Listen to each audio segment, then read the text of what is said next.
20대 때는 직업적인 성향이나 내가 어떤 일을 진짜로 원하는지 명확하게 알기 어렵기 때문에 열심히 추진을 했는데 현실은 기대에 미치지 못하니까 그제서야 이게 내가 원했던 삶이 맞나? 다음 스텝에 대한 그림이 그려지지 않을 때가 오더라고요. 그 신호를 알아차려야 사실 이 일이 맞는지 내가 어떤 직업을 선택해야 하는지 자신만의 기준과 방법이 잘 될 거예요.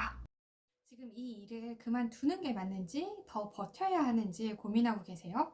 아니면 새롭게 일을 시작하고 싶은데 어떤 직업을 선택해야 할지 몰라서 방황의 시간을 보내고 계실 수도 있을 것 같은데요.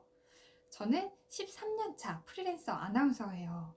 제가 경력 8년 차 때 그때는 이직이 아니라 새롭게 아예 직업을 바꾸는 전직에 도전을 하면서 창업을 준비를 했었어요. 뼈저리게 느꼈던 게 뭐냐면 이 일이 나와 맞는지를 판단할 수 있는 기준을 먼저 세우는 게 굉장히 중요하다는 것을 알게 된 거예요. 그 기준이 분명해져야 다음 단계인 직업 선택에 있어서도 나와 맞지 않는 길을 먼저 걸러낼 수 있어서 선택이 훨씬 더 수월해지더라고요. 그래서 오늘은 제가 실제로 전직을 고민을 했었을 때 치열하게 생각을 했던 이 세 가지 기준에 대해서 말씀을 드리려고 해요. 그런데 이 이야기 하기 전에 여러분 혹시 이런 거 현실적으로 느껴보신 적 있으세요? 경력이 많아도 나이가 먼저 보인다는 말이 있듯이 30대 중후반이 되면 이제 직업의 선택지가 오히려 좁아지는 현실을 마주하게 되거든요. 그러니까 경력직이라고 해도 나이가 많은 지원자는 회사에서 선호하지 않는 경우가 많이 있다는 거예요. 그래서 회사 안에서 내 길을 만들어가는 게 아니라 회사 밖으로 나와서 창업이나 새로운 기술을 익혀서 자신만의 길을 만들어가는 사람들이 더욱더 많아지고 있는 거거든요. 방송업계도 뭐 경력 1, 2년에 20대 친구들을 가장 선호하기 때문에 경력이 쌓여도 나이가 많아져 버리면 그 경력이 물경력이 돼버리기 때문에 저도 속상했던 적이 굉장히 많이 있었거든요. 그래서 먼저 이 이야기를 꼭 하고 싶었어요. 지금 막연하게 내가 직업을 그만둬야 하는지, 일을 계속 해야 하는지, 고민만 하다 보면 시간만 흘러가고, 어느 순간 저처럼 일을 그만두기에도, 경력을 더 쌓기에도 애매한 시기가 와서 선택이 더 어려워질 수 있다는 거예요. 그런데 제가 여기에서 한 가지 확실하게 말씀드릴 수 있는 게 뭐냐면, 어떤 일을 하고 싶은지는 시간이 지나면 계속 변할 수 있는데요.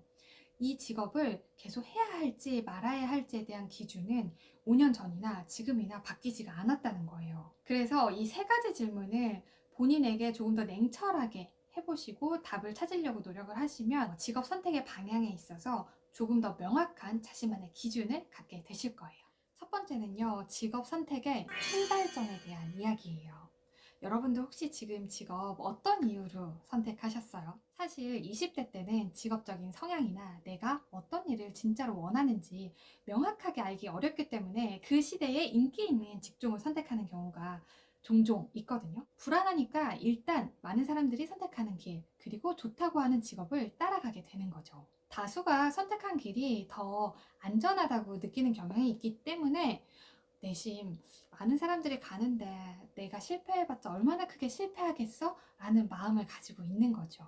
결국 나한테 맞는 직업이 아니라 직업에 나를 맞춘 선택을 하게 되는 거예요. 그러다 보니까 막상 일을 하게 되면 나와 맞지 않는 성향의 부분들이 계속해서 드러나게 되고 또 내가 열심히 추진을 했는데 현실은 기대에 미치지 못하니까 그제서야 이게 내가 원했던 삶이 맞나라는 생각이 들게 된다는 거죠. 사실 저는 이런 이유 때문에 공무원의 조기 퇴사율도 계속해서 높아지고 있고 쉬었음 청년도 더 많아지고 있다는 생각이 들거든요. 그래서 혹시 지금 나를 고려하지 않고 선택했던 직업 때문에 마음이 계속해서 힘들고 괴롭다면 한 번쯤은 내가 이 직업을 선택한 진짜 이유가 무엇이었는지 그리고 나는 어떤 일을 하고 싶은지 진지하게 질문을 해볼 필요가 있을 것 같아요.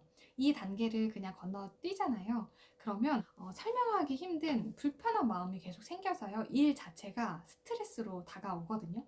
그러면 아프게 되더라고요. 이거는 제 경험이에요. 두 번째는요, 이 일로 내가 얼마나 성장할 수 있는지를 본인에게 반드시 꼭 물어보셔야 돼요. 많은 자기계발서에서 남들보다 30분 일찍 먼저 출근하라 라는 말을 많이 하거든요. 아마 성실함과 부지런함이 성공의 기본이다 라는 것을 말하고 싶었을 텐데, 문제는 그런 노력이 과연 회사만 성장시키는지 아니면 나 자신의 성장으로도 이어지는지 꼼꼼하게 따져볼 필요가 있다는 거죠. 일을 하면 분명 더 프로페셔널해지기는 하는데 어느 순간 그 성장의 속도가 더뎌지면서 다음 스텝에 대한 그림이 그려지지 않을 때가 오더라고요. 저 같은 경우도 방송이든 행사든 일의 형태는 다르지만 진행자라는 일의 방식은 반복되는 구조라서 새롭게 확장되는 경험이 많지 않았어요. 그러다 보니 시간이 지날수록 뭔가를 적극적으로 하려는 마음이 줄어들게 되고 딱 주어진 일만큼만 하니까 자연스럽게 성장의 정체기가 오더라고요. 그때 확실히 알았죠. 나는 계속해서 성장하고 도전하고 새롭게 뭔가를 만들어가는 것을 좋아하는 사람인데 이 일로는 현재 그냥 직은 될 수 있겠지만 계속해서 깊이 있게 쌓아갈 업은 될 수 없겠구나 라는 것을 깨달았죠. 그래서 지난 10년보다 앞으로의 10년 동안 더 성장하고 싶은 마음이 컸기 때문에 직업을 바꿔야겠구나 라는 결정을 하게 됐던 거죠. 마지막 질문은요. 타인의 시선이 아닌 내 마음의 기준으로 살고 있나? 입니다. 사실 이건 첫 번째 이야기했던 내가 직업을 어떻게 선택했는지에 대한 연장선상의 이야기일 수가 있어요. 처음 직업을 선택할 때 내가 기준이 아니라 어떠한 사회적 기준에 의해서 직업을 선택을 했다면 그 직업을 유지하려고 애쓰는 과정에서도 남들의 시선을 의식하는 게 크다는 거죠. 그러니까 누군가와 명함 한 장을 주고받을 때 타인의 반응들. 여기 다니세요? 좋은 곳에서 일하시네요. 여기 들어가기 굉장히 힘들다고 하던데. 등등 이런 반응들이 마치 나를 인정해주는 것 같아서 더 큰 타이틀을 얻기 위해서 욕심과 집착이 더 강해졌던 것 같아요. 그러다 보니까 그럴듯한 있어 보이는 경력 한 줄을 이력서에 넣기 위해서 정말 열심히 살았던 것 같아요.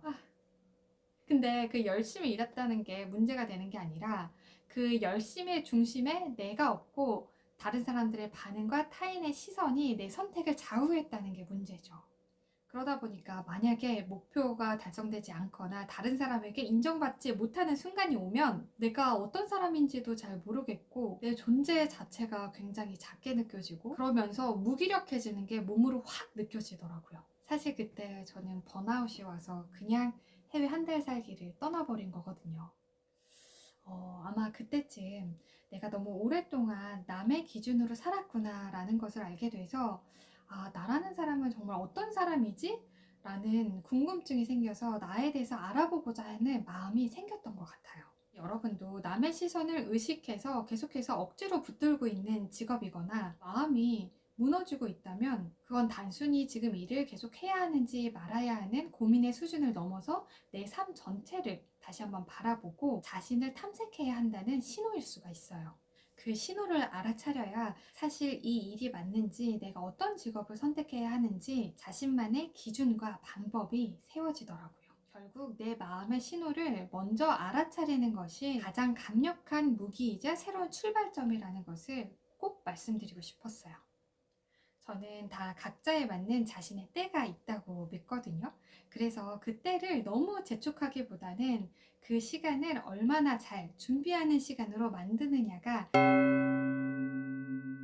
저도 꽤 늦은 나이에 직업을 바꿔야겠다라는 마음이 섰고 물론 창업에는 실패했지만 그 과정 속에서 나라는 사람에 대해서 더 또렷하게 알 수 있는 시간이 된 거잖아요. 그래서 이 고민하는 시간을 너무 불안이나 스트레스로 받아들이지 않고 내 인생의 다음 장면이 열리는 시작점이라고 생각하시면 더 좋을 것 같아요. 그리고 저도 이 길을 함께 지나가는 사람으로서 그 과정에서 겪는 깨달음과 이전에 경험했던 것들을 함께 공유를 해보도록 할게요. 혼자라서 막막한 분들에게 제가 그랬거든요. 조금이나마 함께 서로 힘이 됐으면 좋겠습니다. 함께 잘 될 거예요. 안녕.